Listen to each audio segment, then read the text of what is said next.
Pakita ko sa inyo yung motovlog setup ko ngayong 2025 na wireless using DJI Action 4 and DJI Mic Mini.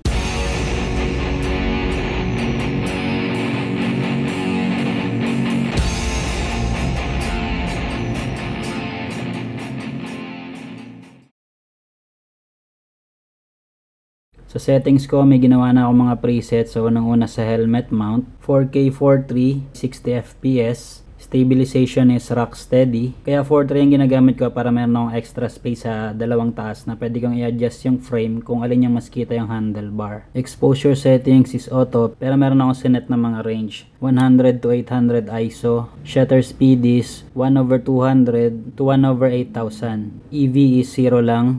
White balance is auto white balance. Sa color naman, normal na 10-bit. Hindi na ako nagdidilag kagaya dun sa Action 3 na gamit ko dati. Field of view is wide yung preference ko para hindi masyadong fisheye yung gilid na unnatural siya tingnan para sa akin. Image adjustment is -2 sa sharpness, -1 sa noise reduction. Personal preference ko lang. Next preset is pang daylight shooting pero handheld siya or yung talking head na hawak ko yung camera. Resolution is 4K 16:9 60fps. Tapos naka horizon balancing ako. Para kahit medyo tumatagilid-tagilid yung camera, naka-balance pa rin or naka-steady lang yung horizon niya. Exposure settings is same lang din kagaya ng kanina. Yung field of view, hindi mo na siya pwedeng baguhin. Image adjustment is -2 sa sharpness, -1 sa noise reduction.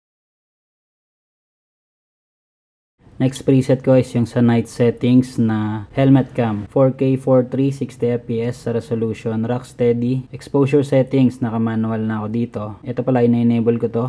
Pro, naka-pro mode. Manual exposure. Tapos 1/120 yung shutter speed, naka-fixed lang siya. ISO range is 100 to 1600 kasi pabago-bago ng lighting lalo pag nagmamotor ka. Auto white balance. Color is normal 10-bit. Field of view wide. Tapos same lang din itong sa sharpness tsaka sa noise reduction. Next preset is pang night din pero handheld. 4K 16:9 60fps tapos horizon balancing. Exposure is same lang ng settings ko doon sa pang night settings ko na helmet cam. Para makagawa kayo ng preset, select nyo lang dito sa video. Gawa ko ngayon ng settings ko ng pang front cam naman na nakalagay sa handlebar, nakatapat sa akin. Pang daylight riding, tsaka pang night riding. Resolution 4K 4.3 60fps, tapos rock steady yung stabilization. Exposure settings pang daylight riding is auto, tapos set natin yung range. ISO 100 to 800, EV is 0, shutter speed is 1/200 by 1/8000. Tapos auto white balance, normal color 10-bit. Field of view is gagawin ko siyang ultra wide kasi nakaharap sa akin yung camera, mas maganda kung mas kita yung gilid or mas malaki. Same lang din yung sharpness and noise reduction. Save natin yung preset, click lang natin to, tapos gawa tayo ng C5. Ayan, save na ngayon sa preset yung bago natin ginawang settings. Balik ulit tayo sa video. Tapos gawa naman tayo ng settings na pang night ride na front cam din nakaharap sa akin. Same lang ulit ng resolution 4K 4.3 60 rock steady. Exposure naman is manual. 1/120 shutter speed. Adjust natin yung ISO ng 100 to 1600. Auto white balance, normal, ultra wide, image adjustment, same lang. Tapos save natin. Wala na, puno na. Hanggang 5 lang ang pwede niyang gawin na preset. Pero babaguhin ko na lang kapag night ride na gusto kong ilagay yung camera sa harapan. Connect naman natin via Bluetooth itong DJI Mic Mini sa Action 4 natin. On lang natin to. Power button hold for 2 seconds. Tapos punta tayo sa settings ng camera dito. Tapos hanapin natin yung wireless mic. Click natin. Press and hold natin tong link button. Tayo natin mag green, green, blue, green, blue. And magpe-pairing na siya. Hintayin lang natin. Connected na. DJI Osmo Action Transmitter is connected. Confirm. Sa settings naman niya is monitor volume kung i-monitor mo yung audio. Kung meron kang isasaksak na earphones. LED is naka-on. Low cut naka-off. Yung low cut is yung parang kinakat niya yung bass para mas clear yung audio. Pero yun off ko na, pwede ka namang bawasan ng bass. Auto power off, dinidisable ko. Clipping control is naka-on. Ayan lang yung settings niya dito. Meron din siya dito sa ibabaw na volume meter para makita mo kung nagki-clip or nagpipick ba yung microphone mo or yung boses mo. Gain settings, click natin to. Tapos dito, transmitter is -12 ang settings ko. Pwede mo rin i-adjust, depende sa'yo. Pero kapag nakalagay sa helmet, mas okay kung -12 kasi nakatapat mismo sa bibig mo yung microphone. Depende sa placement. Kapag ka naman handheld or talking head, ang ginagawa ko is naka-0 lang yung gain. So ito yung preset ko ng pang helmet cam. Kaya yung gain ko is -12 ko siya isa-set. Try natin mag-quick capture kung ilang seconds bago mag-connect yung DJI mic natin sa camera.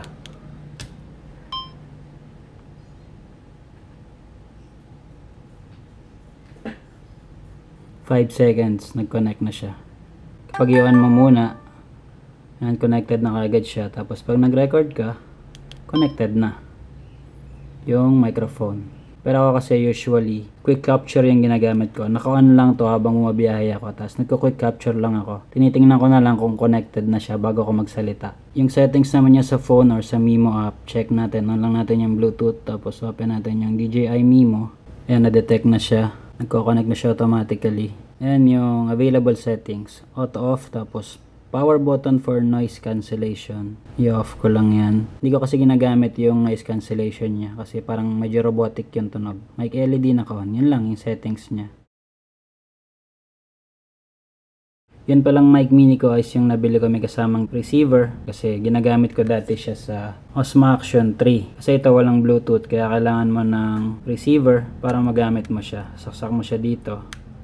Press and hold natin tong link button. Dapat green siya. Kasi yung blue is for Bluetooth. Press and hold din natin yung link button sa receiver. Hintayin natin mag-connect. Pag nag-ilaw na to, ibig sabihin yung 1 is isang receiver. Pag ganito yung setup mo, pwede mong gawing dalawang microphone. Or dalawang ganito ang gagamitin mo. Connected na. Ito sineset ko sa Action 3 ng -12 dito sa camera mismo. Tapos sa volume naman ng receiver is -12 ang ginagamit ko. Pero medyo nagpipick pa rin siya kasi iba yung gain adjustment nito. Hindi talaga to gain adjustment sa Osmo Action 3. Parang volume lang siya. Unlike sa Action 4, yung gain adjustment ng Action 4 is for gain talaga. Nababawasan talaga yung gain. Nung ginagamit ko siya sa Osmo Action 3, gumawa din ako ng epoxy mold para mas stable kapag kinabit mo na dito. Hindi siya masyadong gagalaw-galaw na ganun. Kasi pag rekta mo sinaksak, medyo alog siya na ganyan eh. Baka ma-damage yung USB-C. Epoxy mold lang yan. Yung epoxy aqua clay. Para mas stable. Check din natin yung settings niya ng transmitter at receiver sa Mimo app. Saksak lang natin tong USB-C niya dito. Tapos open natin yung, ayan, automatic na nag-open. Pair muna natin.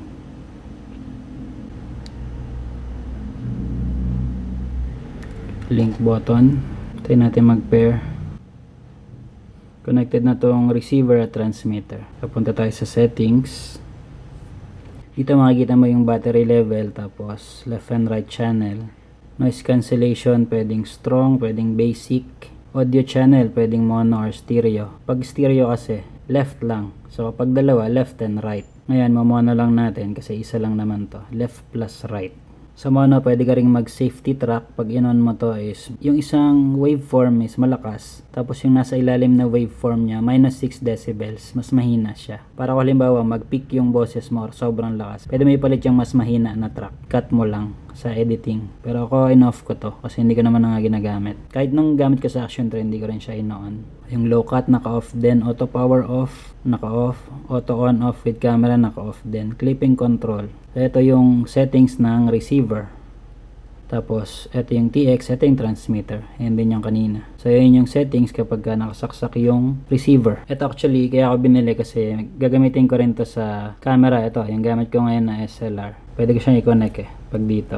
Wireless pa rin. Tapos, alam ko, pwede mo rin ito i-connect sa PC. Bili ka lang ng adapter ng USB-C to USB. Makakonect mo na siya para meron kang wireless microphone kung ba may ka-capture ka sa PC mo. Mounting options ko naman is ito, yung sa handheld ko. Ayan, meron kasi siyang magnetic mount kaya madali lang ilipat-lipat. Ito naman yung sa handlebar mount, lalagay ko lang na ganyan. Nakaharap na sa akin na meron siyang kasama dito.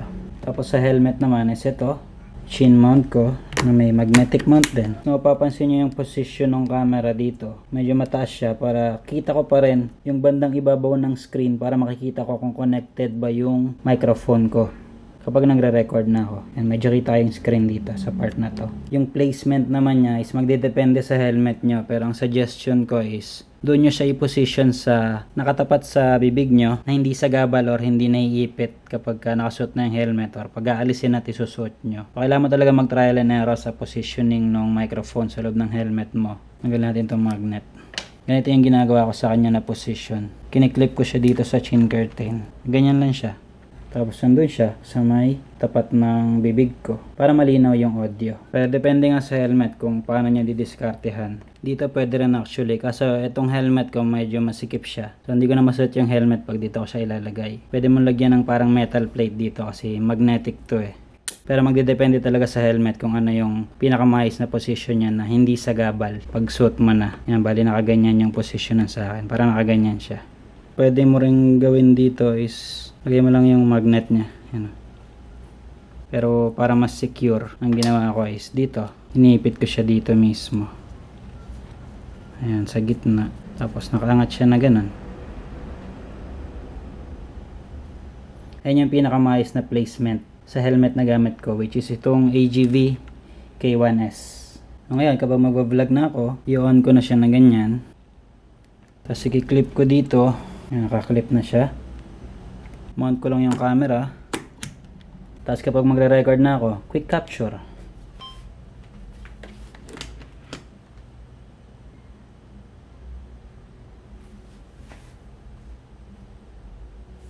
Yan, connected na siya. Hintayin kong makita na connected bago ako magsalita.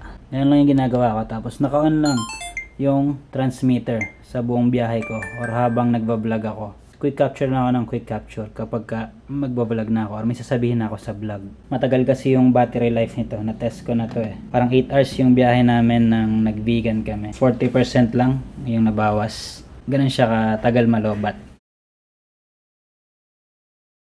Test natin ngayon tong first preset natin, which is itong helmet cam na 4K60 Rocksteady auto exposure na naka-range siya or sinet ko yung mga ranges sa medyo saktong araw na medyo blue skies. Tapos ganito yung audio niya sa normal cruising speed na 50 to 60 kph. Na-test ko naman na to na clear yung audio. Siguro around 120 kph yun na medyo nagdi-distort na siya. Pero mamaya i-test natin sa high speed din yung DJI Mic Mini. Pero sa normal cruising speed ganyan yung tunog niya. Nga pala yung colors din niya, binago ko din. Ganito yung raw na itsura ng video.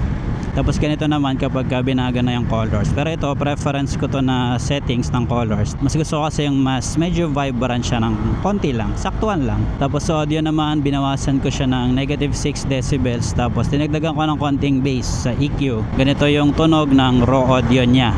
Ayan, ganyan yung audio quality. Tapos yung binago ko na yung audio niya, ayan, ganito na yung tunog niya. Mas medyo ma-bass siya ng konti. Kasi ninaan ko lang ng konti yung volume para sakto lang yung tunog, hindi siya sobrang taas. Dito medyo maaraw ng konti. Ayan, ganyan yung itsura niya kapag sanina. Medyo nasa tapat natin ng konti, pero maliwanag pa rin yan. Kasi ito pala yung gamit ko na pang front cam natin. Nalilipat ko lang tong camera, baguhin ko lang settings. Na pang settings ko na naka ultra wide siya para mas kita. Versatile talaga yung setup natin ngayon. Tapos wireless. Ito, nasa gilid yung araw. Maganda-ganda yung lighting dito ng konti. Tayo sa may Porac. Pauwi kami nga ng Bulacan ni OBR. Para makita nyo rin siya ng different lighting conditions sa daylight settings.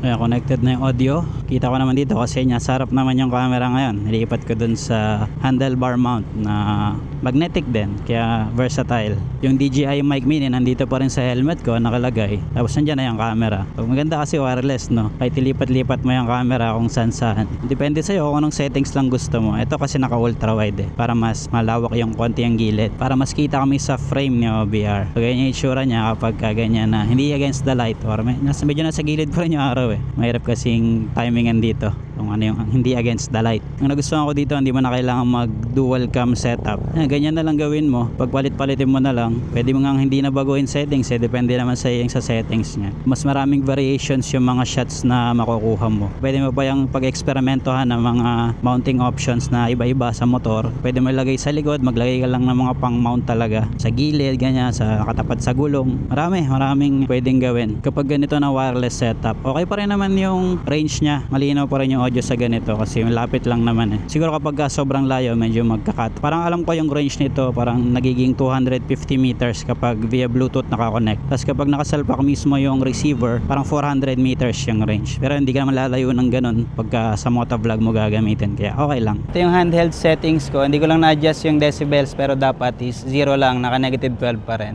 Naka horizon balancing ako ngayon. Tapos pina-video ko kay OBR gamit yung Action 3 para makita nyo yung horizon balancing. Tapos tatagilid ko yung horizon niya, hindi ganong nagbabago. Ginagalaw-galaw ko yung camera. Pero medyo naka-steady pa rin. Hindi siya sobrang alog talaga ng horizon. Nakatagilid. Ayan, gumagalaw na.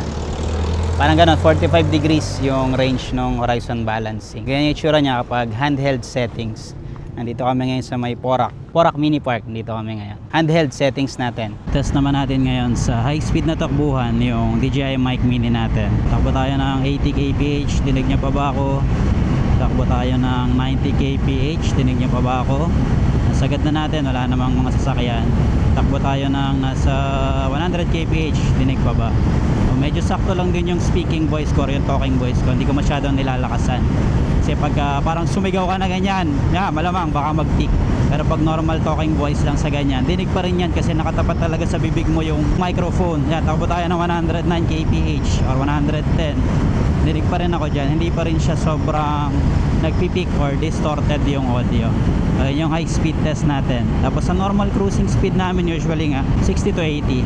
Pagka maluluwag 80 kph ganyan. Mas clear talaga yung audio kapag ganito lang yung takbuhan. Or depende rin sa hangin. Tapos factor din syempre yung helmet nyo. Yung helmet ko na AGV K1S is naka-open lahat ng vents nito. Yung front tsaka yung sa may top vents. Pero magdedepende sa helmet na gamit nyo kung gaano siya kaingay. Tsaka dun sa mic placement kung ano yung kakalabasan na audio. Kailangan nyo talagang mag trial and error para makuha nyo yung best placement sa helmet na gamit nyo. Pero ito yung setup na nag-work sa akin sa gamit ko na helmet na AGV K1S. Tapos negative 12 decibels yung settings ko sa camera na connected yung transmitter via Bluetooth dito sa DJI Osmo Action 4. Pagdating naman sa battery life, matagal talaga siyang malobat. Ito, nung pag-alis namin ng bahay, inon ko na. Tapos quick capture lang ako or snapshot pala. Snapshot yung term sa DJI. Nasanay lang kasi ako sa GoPro na quick capture yung tawag ko. Pero snapshot, quick capture, same lang ng function. Tapos sineset ko siya na yung last settings na sinelect ko. Yun yung makaka-capture kapag ka nag-snapshot ako or quick capture. Para yung mga presets na ginawa ko, pili lang ako doon, tapos i-off ko. Tapos yun na yung magiging shooting mode ko. Tapos kung gusto ko magpalit ng preset, i-on ko siya, tapos pipili ako ng preset doon ko ilalagay, tapos i-off ko. Tapos pag snapshot ko or quick capture, yun naman yung preset na magre-record. Balik tayo sa battery life, yun nga, matagal siya talaga malobat, itong transmitter. Kahit maghapon ka siguro nagbabiyahe, maghapon ka nagbablog, kaya niya eh.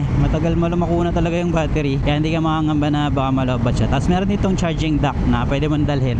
Kasi yung motor mo meron charging port or charging socket or pwede rin sa power bank charge mo. Tapos sa Bluetooth versus yung sa direct connection, sa Bluetooth nga pwede lang siya dito sa Action 4 tsaka sa Action 5 Pro. Tapos yung Action 5 yung alam ko pwede dalawang transmitter ang gamitin nyo via Bluetooth. Pero pag dito sa Action 4 kailangan mong isaksak yung receiver para dalawa yung magamit mo na microphone. Pero kapag Bluetooth mode kagaya nito isa lang. Kaya ang gusto ko rin sa Bluetooth mode kasi nga versatile, pwede mo lipat-lipat. Tapos waterproof yung camera, nakasara lahat ng mga ports niya yung sa gilid kasi hindi mo kailangan saksakan ng adapter or yung receiver hindi mo kailangan isaksak. Hindi ka makangamba na pag umulan baka mapasukan ng tubig. Tapos yun nga, yung range niya lang ang nagbabago kapag Bluetooth versus doon sa nakasaksak mismo yung receiver. 250 meters versus 400 meters. Pero dahil nga motovlog ko siya ginagamit, walang kaso kasi ang layo nung 250 meters. Hindi mo na ako lalayo ng ganun talaga. Minsan may naranasan pa ako dito na kapag nagko-quick capture ako, minsan ayaw niya mag-connect. Ang ginawa ko noon parang nire-restart ko lang siya. Pero hindi ko na nga nireset yung connection restart ko lang yung microphone. Tapos yung gumana na siya, nagko-connect na ulit siya. Posible na baka signal interference kaya ganun. Mas maganda nga na medyo kita nyo yung screen para alam nyo kung connected na talaga siya yung DJI Mic Mini sa camera nyo. Kasi mahirap na magsalita kang salita, hindi pala connected. Minsan naglolo ko siya. Pero most of the time yan, ito ngayon, quick capture ako or snapshot ako ng snapshot. Lagi naman siya nagko-connect. May ilang seconds delay nga lang. Unlike kapag i-on mo muna tapos saka magre-record. Pero meron ding parang bug yun or hindi ko alam kung sa settings ko lang. Yung kapag i-on mo muna yung camera tapos saka magka-capture. Ang nangyayari sa akin kapag ganun way ako nagre-record is isa lang yung waveform niya. Unlike kapag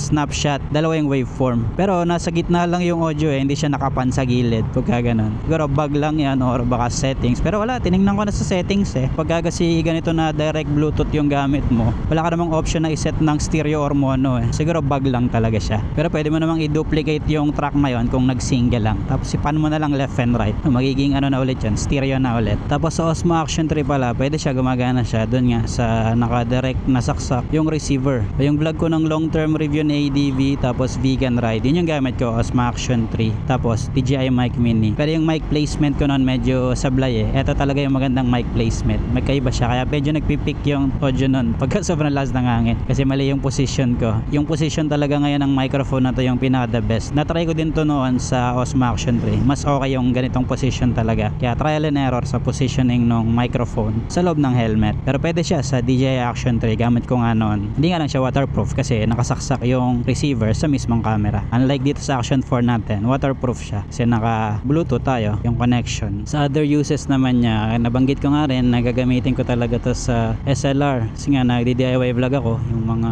maintenance vlogs. Matagal ko na kasing gustong mag-upgrade din sa ginagamit ko dati na wireless microphone din. Mamurahin lang yon pero matagal ko rin siyang nagamit. As ito, mura lang pala to actually na 4K transmitter receiver na. Kasi alam nyo naman yung DJI Mic, DJI Mic 2, medyo may kamahalan siya. May internal recording yata yun. Pero ito, sobrang mura niya sa presyo niya na 4K transmitter receiver. Tapos kung halimbawa sa camera nyo lang gagamitin sa Action 4 or Action 5, kahit transmitter lang yung bilhin nyo tapos parang 2.5 yata yung presyo. Kaya lang out of stock ngayon, wala akong makita. Ang nakikita ko lang is yung transmitter receiver tsaka yung full kit na dalawa yung transmitter. Tapos meron siyang charging case na kasama. 8K yata yung full kit, 4K yung transmitter receiver, tapos 2.5 yung transmitter lang na out of stock ngayon, wala akong makita nga. So although ang gamit ko ngayon is Action 4 na Bluetooth lang, magagamit ko pa rin talaga yung receiver niya kasi nga gagamitin ko sa SLR to. Depende pa rin sa paggagamitan nyo kung ano yung mas okay na bilhin nyo na kit. Tapos yung transmitter din, pwede mo rin siyang i-connect sa GoPro tsaka sa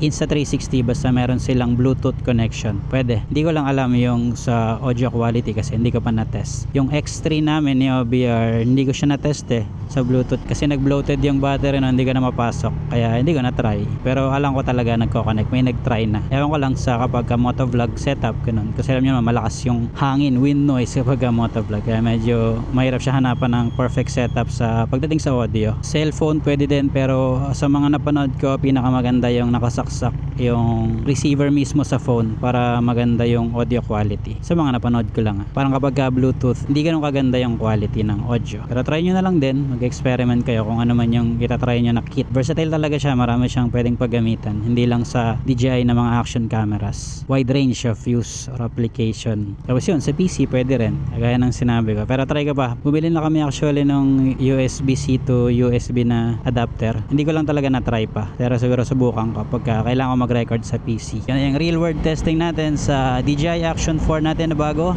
Tsaka sa DJI Mic Mini. Ito yung gagamitin ko ngayong 2025 onwards na motovlog setup na wireless na siya. Diretso na kami sa Bulacan nito ni OBR. Overtake na tayo.